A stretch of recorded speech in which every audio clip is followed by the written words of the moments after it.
Hi everyone and welcome to Penny Voxel. The answer is 421, and today I'm going to showcase some of the visual and graphical improvements made possible by a heavily modded Skyrim on Xbox One.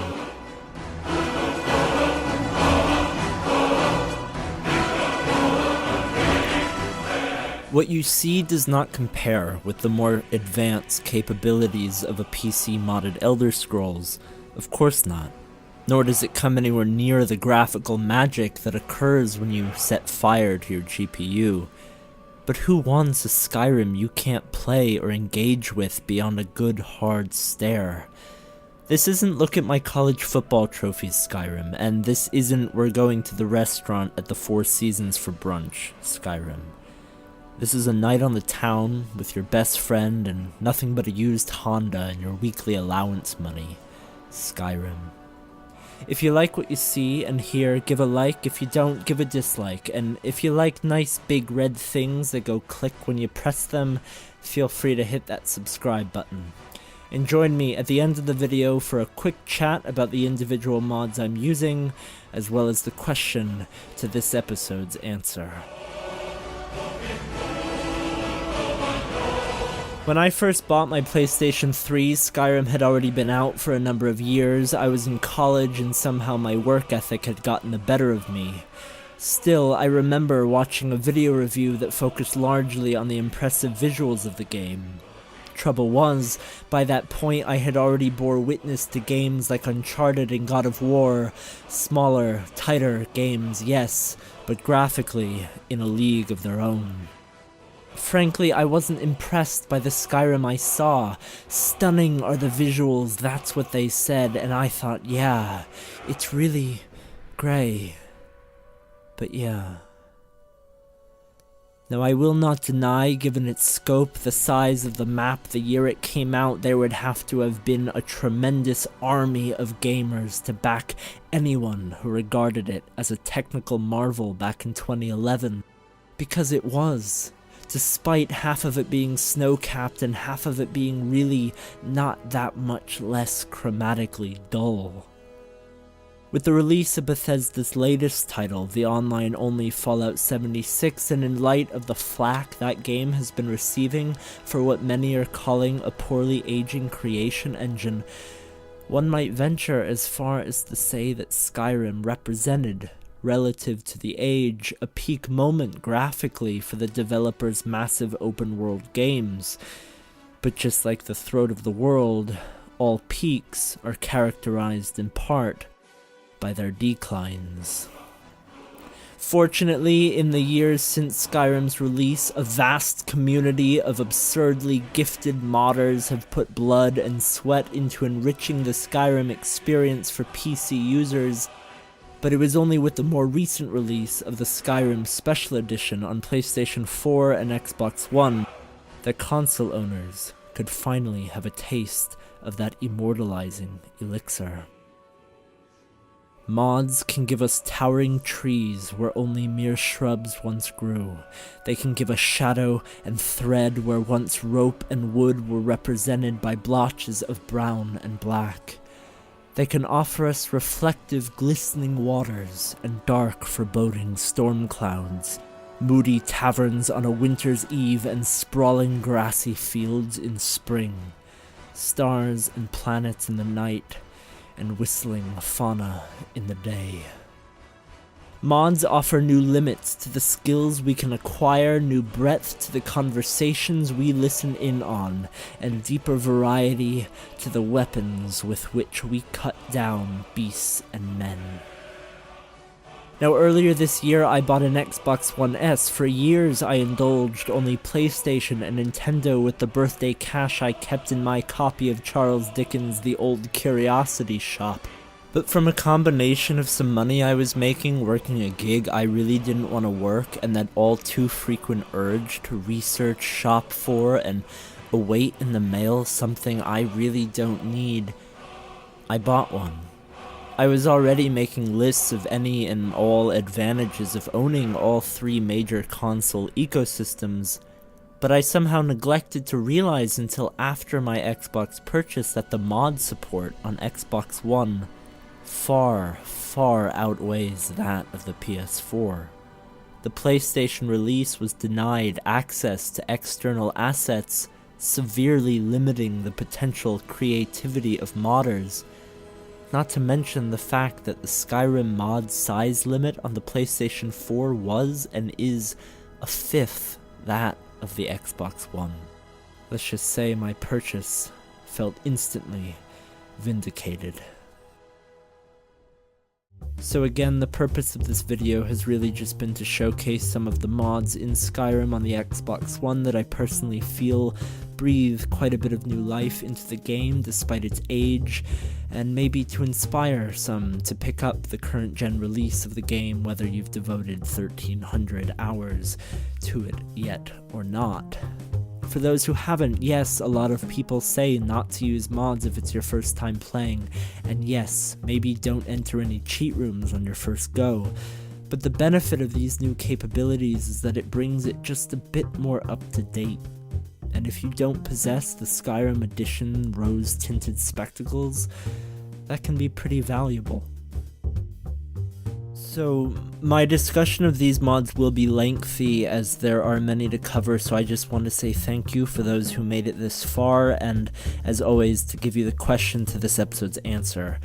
Please feel free to drop a like, leave a comment, and hit that subscribe button if you want to show your support for the channel so that I can continue to create new content regularly. The answer is 421. 421 is the number of words Scotland has for the word snow. I think it's very possible that one of those words might just be Skyrim. Alright, let's talk through some of these mods. If any or all of them interest you, they can of course be installed directly into Skyrim Special Edition from the mods section of the main menu of the game, or via Bethesda.net.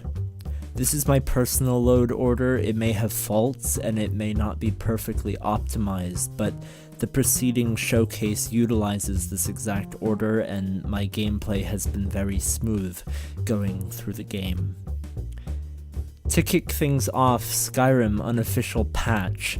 Like any Skyrim load order, mine begins with this crucial mod. It fixes a plethora of bugs that Bethesda neglected to bother with and is pretty much a must.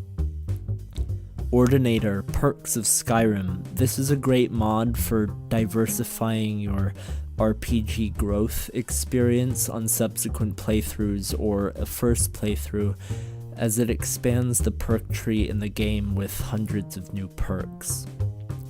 Apocalypse, Magic of Skyrim, from the people who brought you Ordinator. This mod adds a ton of new spells into the game, again just adding goodness to what was already there. Static Mesh Improvement mod. This is a pretty considerable one. When I mentioned the threads you'll see on Rope, I was pretty much referring to SMIM. The modders here have spent years replacing outdated meshes throughout Skyrim with immensely high quality versions. This is a fine detail-oriented mod, and the individual changes on their own may be hard to spot, but everything in their totality make for a massively improved visual experience. Rustic Weathers and Lighting. There are a number of weather and lighting mods available for Xbox One. Some are separate, some are packaged together like this one. The more medieval style god rays and other lighting techniques are terrific, as are the enhanced weather systems, heavier rain and snow, and more potent weather sounds that this mod brings. Forest of Dibella. This is a little awkward since this mod has actually been removed since I first installed it. Its purpose was simply to add more trees throughout the game, something I desperately wanted. However, you should be able to achieve a similar effect with a mod like Project Hippie. Project Hippie, speaking of, you'll see that I don't currently have it running because of Forest of Dibella, but there you go. Lush overhaul. In my efforts to chromatically saturate the game a bit, I've opted for a few foliage mods, and this one is here to, as the name suggests, make the flora throughout the game more lush. It's also critically compatible with other mods I'm using. Wet and cold.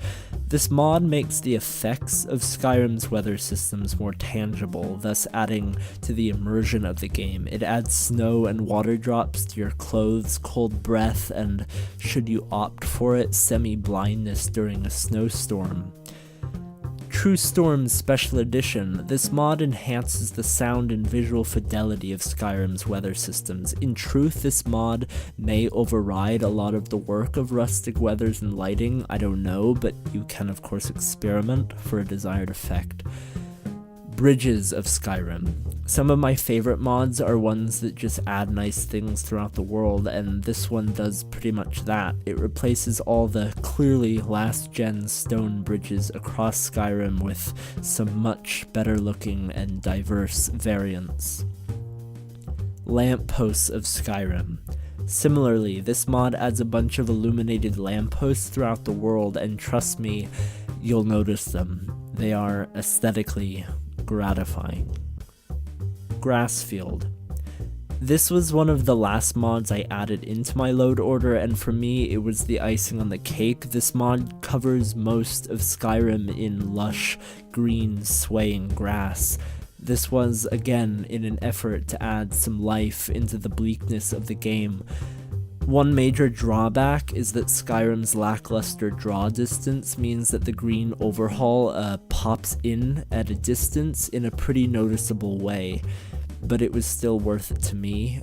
There is an alternative version of this mod called More Color instead of All Cover, which diversifies the grass in different areas, but the one you're currently looking at is All Cover. Verdant, a grass plugin I no longer use. Violins, get it? A kill move mod. I do not utilize this mod as much as I would like, but basically it lets you customize the kill moves or finishing blows that you see on screen in certain instances. Relationship dialogue overhaul. This mod actually adds 5,000 new lines of dialogue into the game, either adding existing lines to new scenarios or stitching together pieces of existing lines into brand new ones. Another immersion enhancing mod, basically. Phalanx Stance. This is a mod I don't use, but it changes your posture while blocking and bashing with your shield to be more Spartan-y. Girly Animation, Shared. I have this mod disabled, but so. Girly Animation Alternate. Here's the thing about this mod. It does what it sounds like it would do.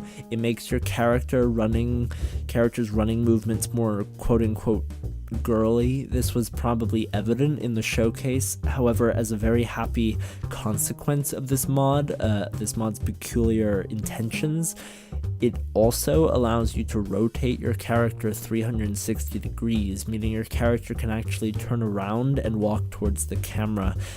I can't explain why, but for me, playing in third person, this is a must. When my character does nothing but ninja walk left and right, I just can't stand it. This mod more or less rectifies that. More or less. Athletic Combat. This is a great immersion mod, making the movement speed and style of your character and NPCs more realistic and fluid. It's a tiny mod, and I highly recommend it. Sea of Spirits. This is another nice immersion mod that just adds some diverse sea life to the waters of Skyrim. Immersive Citizens. This is another big one. It basically enhances the quality of your interaction with NPCs in the game and the realisticness of the AI. If you have the space for it, it's highly recommended for immersion purposes. Rich Merchants of Skyrim, probably the closest thing to a cheat mod in my load order. This quality of life mod makes all of the vendors in the game have considerably more money, meaning you can sell more items to them. With it, you maintain a rewarding monetary system, but you sort of throw out any sense of a true economy. Faster greatswords. Maybe this is cheaty as well, but this just makes it so that greatswords in the game act more like normal swords. Sometimes I just prefer the look of a greatsword and I don't like to be punished for it. Diverse Dragons Collection. This is an excellent mod that adds a ton of new dragons to the game, each complete with unique models, textures, and abilities. KS Hairdos Light. There is a standard version of this mod, but honestly, the hairstyle choices are just overwhelming. This limits the selection to a still sizable number and is quite a bit smaller in size in terms of megabytes. This mod not only adds hairstyles, though, it adds hairstyles that are smooth and silky, not liney and grainy like the vanilla game. It does so to your character as well as to major NPCs. Adorable females. This mod does a similar thing to the previous mod, making the skin textures on female characters, including your own, much softer in complexion. Natural eyes. Similar again, this just adds higher resolution eyes to the game. Skybirds. Another environmental immersion mod. This adds realistic birds to the game that move about, fly, chirp, and other normal things that birds do. More blood and gore, so yeah, it adds more blood and gore. Skyland Towns and Villages. This mod massively overhauls the textures throughout Skyrim's towns and villages. An excellent graphical mod for bringing the game more up to date. You can ignore these next three as they have been removed. I'll explain later. Skyland Whiterun. Similar to the previous mod, this enhances the textures of the major settlement of Whiterun. A quality world map. Like the name suggests, this mod adds more details to your world map, including the addition of a greater number of useful roads. Enhanced blood textures. This simply enhances the texture quality of the blood in the game. Darker Imperial armor. It makes the Imperial armor throughout the game darker. 2K improved NPC clothing. This simply makes the textures of NPCs' clothes more pleasing to the modern eye. TLS Better Wolves. This is more of a personal preference mod, replacing all the wolves in the game with a variety of much nicer looking huskies. Sea Enchantments. I love enchanted weapons. This mod beautifully demarcates whatever enchantment you have set on your current weapon. Display enhancements. This mod gives you a spell that, when cast, gives you access to a number of color and lighting options, including brightness, contrast, and saturation. I mainly use it to knock the saturation up a few points, making everything feel a bit more lively and colorful. Skyrim is windy. This is a wonderful immersion mod that makes the world of Skyrim actually react to the wind. Trees will sway, objects will float around in the breeze. It's great. Realistic Water 2. This is a fantastic mod that simply makes the individual bodies of water in the game worth looking at. Even compared to the upgrades made in the special edition of the game, this mod is a considerable step up. Realistic Water 2 I Need patch. You can ignore this as I don't have the I Need mod installed anyway. Enhanced Lights and FX. Another great immersion mod. This adds light to all light sources, as well as small details like candle smoke, shadow, and interior lighting based on outdoor weather changes. Enhanced lights and FX exterior, similar to the last mod, but with a focus on the outdoors, worth it. Louder nature, birds and insects, speaks for itself. I like the added immersion, personally. Dynamic camera. This is a very customizable mod. It allows you to pick the camera distance for individual activities like running, combat, aiming, etc. For example, maybe you want the camera farther away when fighting enemies, but closer to your character when just trotting around. Unique Uniques by Insanity Sorrow. A nice mod if you have the space for it. It retextures some of the more unique weapons in the game to make them pop a bit more. Cloaks of Skyrim. This mod adds so many cloaks and capes to the game. You will find them everywhere, and there are ones for different sects and in many different colors. But warning, there is some considerable clipping when playing in third person with girly animations turned on. Bosmer Armor Pack. This adds a bunch of sets of unique armor pieces to the game, but I personally don't utilize it. The armor you see in the video is light elven armor. Ring of Increased Carry Weight.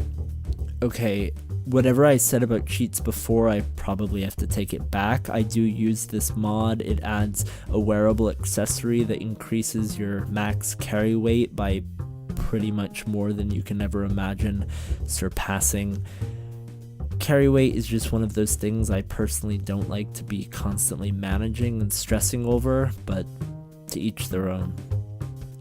Lean Wolf's Better Shaped Weapons. This adds new meshes to all vanilla weapons to make them all look a bit better and more realistic.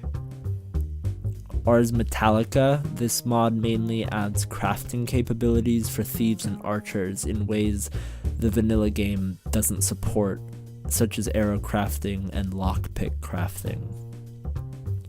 Old Kingdom Armor Overhaul. This is a large mod in terms of its size, but it pretty much makes all the armor in the game look like it belongs in a game developed at least 5 years after Skyrim. It's very nice and a huge contributing factor to why I've been playing Skyrim in third person. Peacekeeper Armor Immersive. This mod adds some legit looking armor from For Honor, including masks, gloves, boots, and body armor. My gloves in the showcase are Peacekeeper gloves, but in general, using all the pieces together makes for a very unique, albeit somewhat anachronistic looking experience. Vittoria Vici's Secret. Yes, I have a Skimpy Armor mod installed, but I don't use it in part because I find it immersion breaking, and in part because it uses the same textures as vanilla armor, and they just don't look quite as good as modded armor. One-handed greatswords. I don't use this because I use a one-handed sword anyway, and this pretty much makes the faster greatswords mod obsolete in a way, but this is great if you want to use great swords that are kept on your back along with a shield, or more likely in my case, magic. Shadowrend. This mod simply adds a weapon from the past title Oblivion into Skyrim. Full disclosure, I have neglected to acquire or use it yet, but it's there.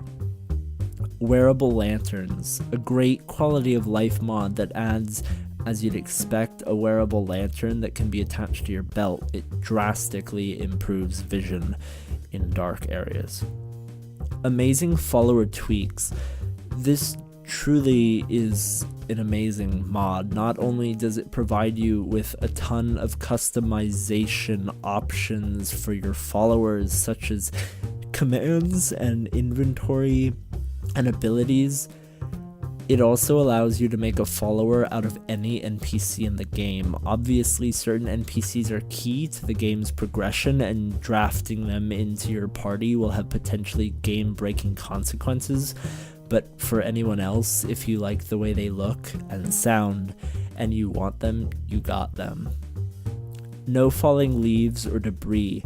This is not a mod I would normally opt for, but it's purpose is to give you back a few frames. Too many mods can have a nasty consequence to the game's FPS, and simple mods like this one make a sizable positive difference just by taking out a few details. Less grass and such. Similar to the last mod, this is just to boost FPS. I have it running in the showcase so you're able to see the look of the game despite this being installed. FPS boost. This reduces the resolution quality of some hard to see moving objects like rain and snow in order to boost FPS further. Insignificant object remover. Do you see a pattern forming? Yeah. It's just another helpful FPS booster.